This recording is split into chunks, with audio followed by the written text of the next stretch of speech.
En este vídeo vamos a poder disfrutar de este espectáculo, y es que vamos a pescar con Javier Camacho Lobo, este integrante del equipo Mares, el cual ya lleva muchos años colaborando con nuestro canal y ya tenemos súper demostrada su dilatada experiencia. Un pescador que ya en muchos vídeos nos ha demostrado que no tiene nada de miedo en meterse en lo más profundo de las grietas a buscar un gran mero, incluso estando a más de 30 metros de profundidad. Aunque en esta bajada no va a necesitar meterse en una cueva, esta bajada va a haber un banco de serviolas. Está bajando bastante profundo. Abajo del todo hay 32 metros de profundidad, que vais a ver cómo él deja el peso con el que se ha ayudado a bajar bastante alto, para bajar todos esos últimos metros nadando lentamente. De esta manera hace que los grandes depredadores no se asusten y se queden mejor por la zona. Que vais a ver cómo no le tarda mucho en entrar. Prácticamente al posarse ya observa cómo hay un banco de serviolas dando vueltas. Impresionante. Y ahora muy atentos. Pues sí, directamente hacia serviola, ha tirado para la parte izquierda y un poquito para abajo, haciendo que ese nylon toque en la piedra, y tal como toca se ha cortado en seco, perdiendo la varilla y esa gran captura que nuestro amigo Javier había conseguido pinchar, bajando hasta esas profundidades. No me quiero ni imaginar la cara que se le quedaría a Javier después de que le hubiera ocurrido eso. Por unos segundos esa subida de adrenalina, viendo cómo entran esas serviolas, conseguir realizar un buen disparo y de repente, choc, que se parta. Aunque en este vídeo el título ponía eso, que se trataba de esa serviola gigante que cortaba el nylon, pero si dejo el vídeo tan cortito, muchos de ustedes que le encantan, que están esperando que yo cuelgue otro vídeo nuevo, les sabría poco. Por eso siempre me gusta regalaros otras cuantas de bajadas y otros tipos de capturas. Y aunque no lo suelo hacer mucho a mitad de los vídeos, pero también voy a aprovechar para pediros que os suscribáis al canal. Y al que pueda, que le dé a like, deje su comentario. Y ahora hay muchos, sobre todo los móviles, que podéis ver que hay una función un poquito a la derecha de darle a like que se llama hypear. También podéis darle para ayudarle un poquito más a este canal. Pues aquí lo tenemos, nuevamente. Ha vuelto a descender a los infiernos. Y vemos como por debajo suya, por esa grieta de ese cantil que hay unos cuantos de borriquetes gordos. Pero justamente a la derecha por encima, mirad qué hurta. ¿Qué disparo le ha dado? Rápidamente se ha girado a la derecha y tal como ha llegado, ha disparado. Es otra de las cualidades de Javier Camacho. Dispara muy rápido. Es un pescador que apunta súper rápido, no duda. En cuanto él llega y cree que está en el sitio, ¡pum!, dispara. Y normalmente se le da bastante bien. Casi todos los últimos vídeos que vamos mandando de muchos de los pescadores ya suelen utilizar la cámara en la cabeza, la parte de las gafas, que personalmente es como también lo llevo yo. Pero estas imágenes desde el fusil también me traen grandes recuerdos de muchos vídeos que yo ya he editado, porque antiguamente casi todos los pescadores llevábamos la cámara en el fusil. Aunque hoy en día, aunque sea un poquito más incómodo, llevarlo en las gafas hace que pueda grabar otras imágenes cuando estás mirando que el fusil nunca conseguiría grabar. Pues aquí lo tenemos.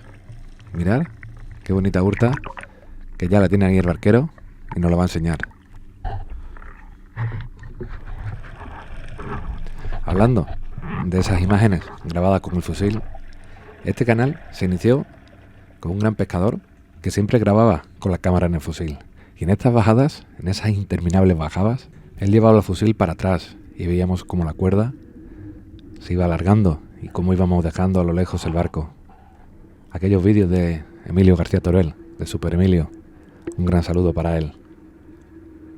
Pues en esta ocasión, un poquito más claras las aguas, que en esa hurta estaba muy oscura. Y en esta ocasión vamos a poder ver cómo en la cartija de Javi se vuelve a meter por otro boquete. La profundidad que está, este boquete, y para adentro. Y ahí se mete, como si no hubiera un mañana, a buscar por todas esas oquedades, por todos esos rescondijos por dentro, y ya saldrá por otra punta. Que hay que tener mucho cuidado, ya que por ahí por delante, ¿veis? Como hay algunos cabos y hay artes que están por ahí perdidas. Hay que tener mucho cuidado, porque esto te puedes quedar enganchado en cualquier sitio, el atravesar unas piedras por abajo. No es recomendable hacerlo nunca, para nadie, y menos a estas profundidades. Pues nuevamente, un disparo rápido y habéis visto cómo ha caído ese borriquete. Borrico, más bien, porque era bien gordo. Exactamente de 5 kilos 800. Es el peso que él me ha puesto aquí en el archivo. Ya que siempre le pido a los pescadores que en el archivo me ponga el nombre de lo que es, el peso y los metros. Así no me equivoco en el peso, aunque muchas veces me da juego para preguntaros a ustedes cuánto pesa esa pieza, ya que con todos esos comentarios que genera, YouTube entiende que es un vídeo que os gusta bastante y lo enseña a más gente, y de esa manera tiene más visualizaciones. Pues ahora sí voy a terminar ese vídeo, ya que os puse en el título que veníais a ver una serviola gigante que como cortaba en nylon, y al final os he enredado y os he metido algunas otras capturas para que podáis disfrutar un poquito más de nuestro mundo, de la pesca submarina. En este caso, de la pesca submarina profunda, rondando siempre esos 30, 32, 34 metros de profundidad. Mirad qué guapos los fondos. Una pena que se vean esos nylon, todas esas artes perdidas que están ahí años y años y no terminan nunca de desaparecer. Vemos como hay muchos contrastes de luz. Según para donde mira, me cambian mucho las imágenes. Hoy en día las cámaras, algunas, hacen mucho esto. Según la luz, captan más luz y cambian demasiado rápido, provocando estos cambios de colores. Pues está realizando una espera. Está en el fondo, escondido un poquito con esa parte derecha que hemos visto en una piedra, haciendo de que se vea un poquito menos su cuerpo y los peces se tengan que acercar un poquito más a verlo. Y vemos como lo que hay son algunos borriquititos que están dando vueltas. Y ahí se acerca uno un poquito más grande. Hemos escuchado también unos ruidos culturales, que con esos ruidos siempre acercan un poquito más a los peces. Y ahora sí, con este vídeo, ya despido todo. Que como siempre, espero que os haya gustado y nos vemos en el siguiente vídeo. Muchas gracias y a disfrutar del canal.